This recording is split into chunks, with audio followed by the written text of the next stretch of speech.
Welcome to Duncan Thorin Shield's YouTube channel. I managed to con Duncan into convincing his friend to pay me thousands of dollars as a professional Counter-Strike player, so maybe he can convince you that some of his analysis is correct. A theme which has long been emphasized and I would say pushed with a lot of zeal, at times has seemingly driven me to almost mild obsession, has been the formats and the rule sets used in esports competitions. And that's because, having studied so many esports tournaments over the years, so many different games, so many different systems, and even other games, chess, poker, whatever it may be, I've come to the conclusion that the better the format is, at least in terms of things I like and things I think should be emphasized, the better the chance that you get the kinds of matches you want. I often say that the format and the rule set the table for the event. They don't make the meal happen. They don't make all the discussion and the nice food and the rest of it, but they set the table so it's possible to happen. So the better you have in that respect, if like me,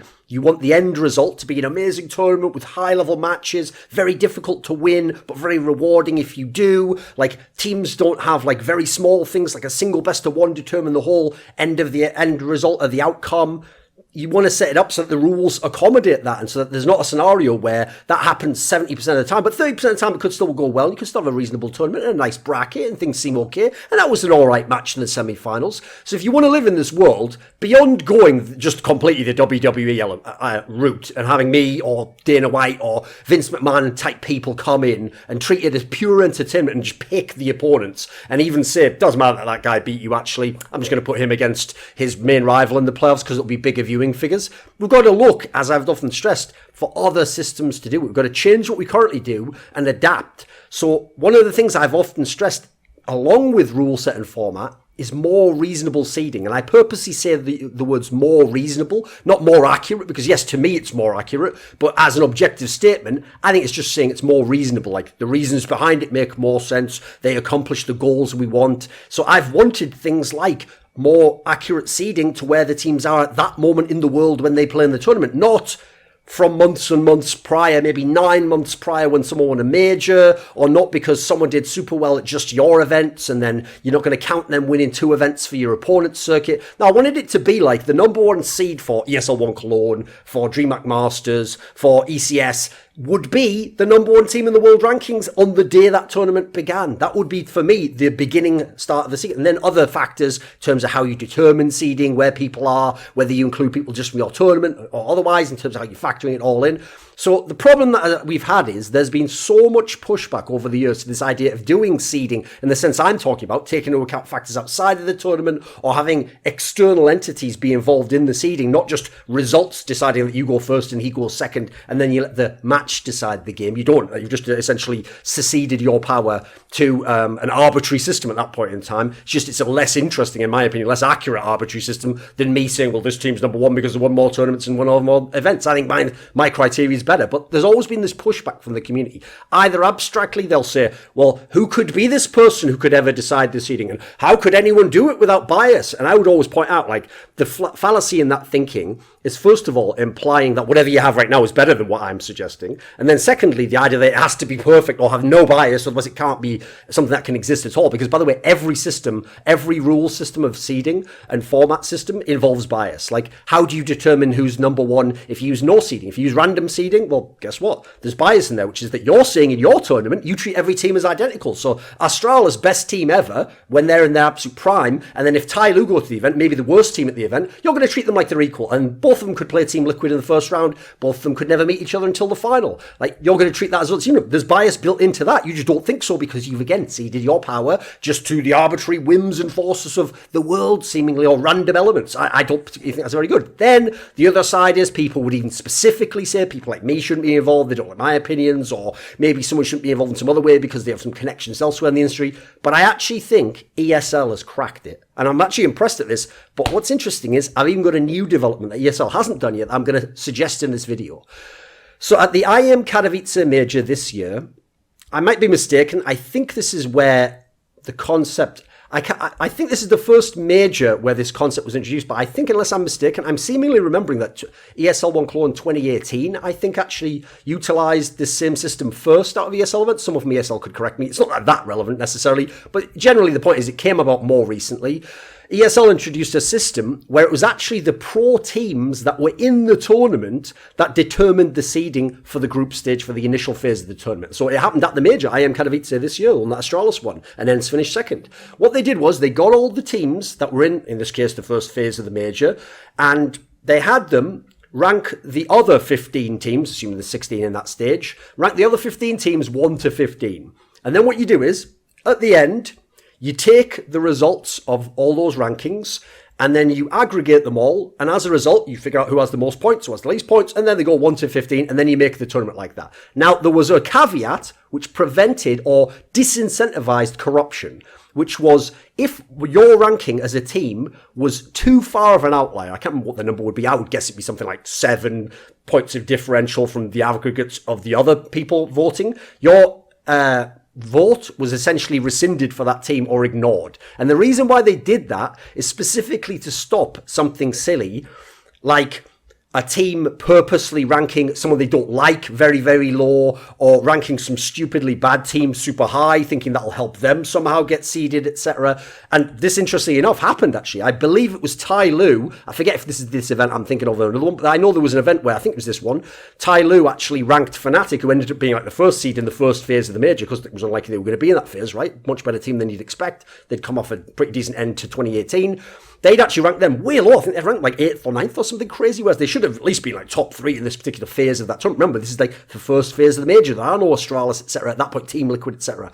So in that scenario, guess what? Tyler's results are yanked and they get thrown out the window. Now, the key thing here as well is you might be thinking, yeah, but surely the bottom teams should always do that. No. If you are the bottom teams, it actually, unless you're the last place team, you're even incentivized to get number 1 correct. Because if you make sure Astralis is number 1 and you're the 15th team in the tournament, you can't play them now. They're going to play number 16, aren't they? So you get to avoid them. So actually, the more accurate the rankings are, the more it helps most of the teams in the tournament with how it's going to play out. And the outlier caveat takes out a lot of the potential corruption. You'd essentially need some massive conspiracy of basically all the teams pretty much, or a large majority behind the scenes to be able to counteract this approach. And that would obviously have massive implications if that ever came out. So I think that in itself, the sheer scale of people you need probably puts you off doing it at this point in time. Now, the reason why this is a clever and definitely an effective approach is the 2 main groups of people who will complain about seeding that they don't like are basically, to some degrees, either entirely neutralized and taken off the game board, or it's just way less likely they will complain. So the pro players themselves, particularly certain teams, we know complain like motherfuckers every time any little detail of an event isn't how they like it or goes against them. Well, if the pros themselves are the ones who made the rankings, the seedings, yeah, they can still complain about each other. They're going to have to complain about him, or they could still in theory complain about the system, but they're not going to generally. I've noticed actually pros haven't really commented almost at all generally about the seeding from this approach. Then the knock-on is because fans not only see the pros not complaining, maybe even also see it's a better system, but thirdly, and most importantly, they also know that their favourite players and the real pros did this selection. Well, they might not like me, or maybe they don't think I know enough about the game, or maybe they don't think Lurpus does, or Yanko, or Sponge, or whoever it is,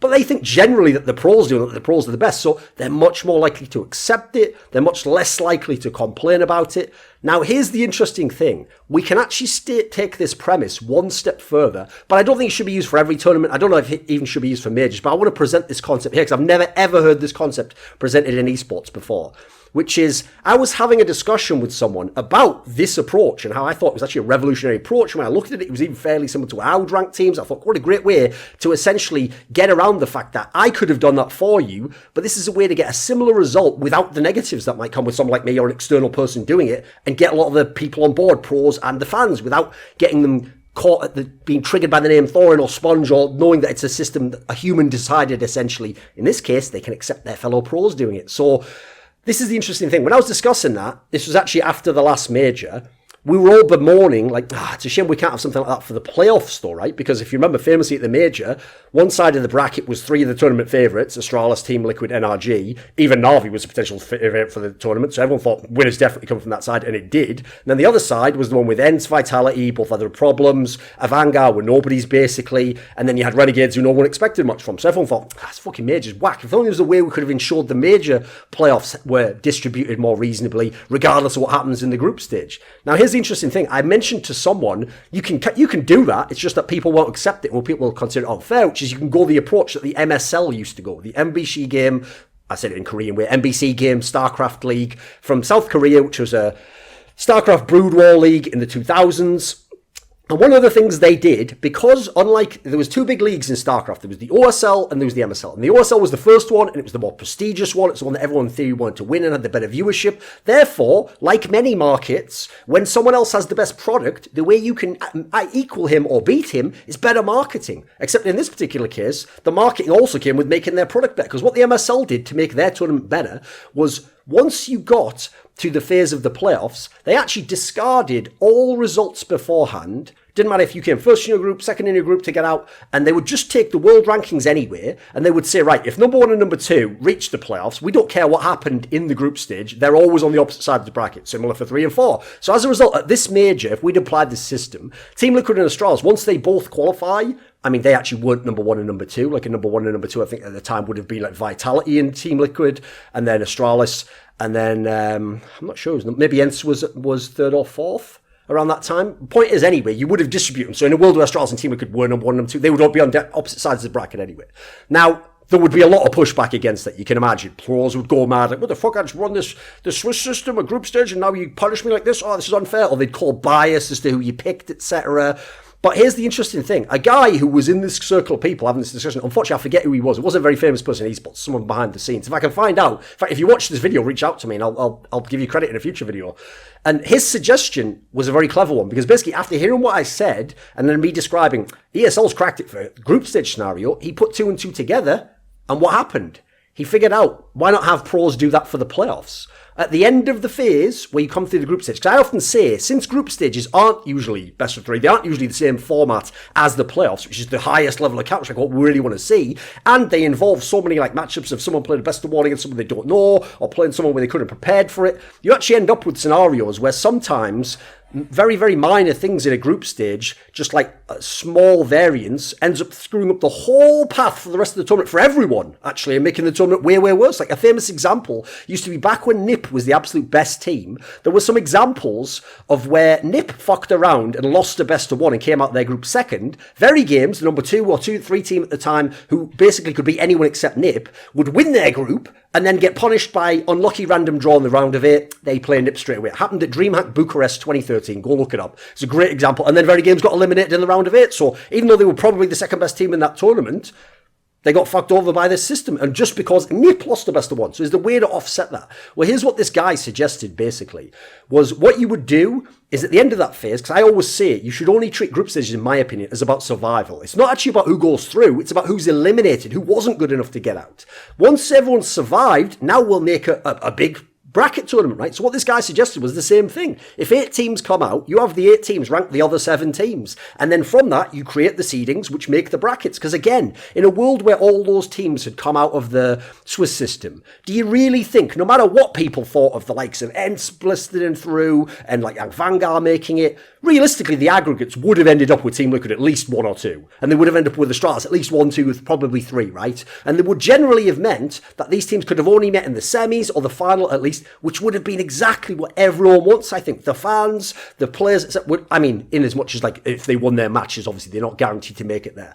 So what I would say is, even though I could see some pushback against that, I'm not sure if it's the right method for majors because it involves a lot of player involvement in that sense, and it'd make it very unusual compared to most sports in that regard. So the sporting element takes a little bit of a hit, but I think the entertainment and having better tournaments actually is where you gain from this.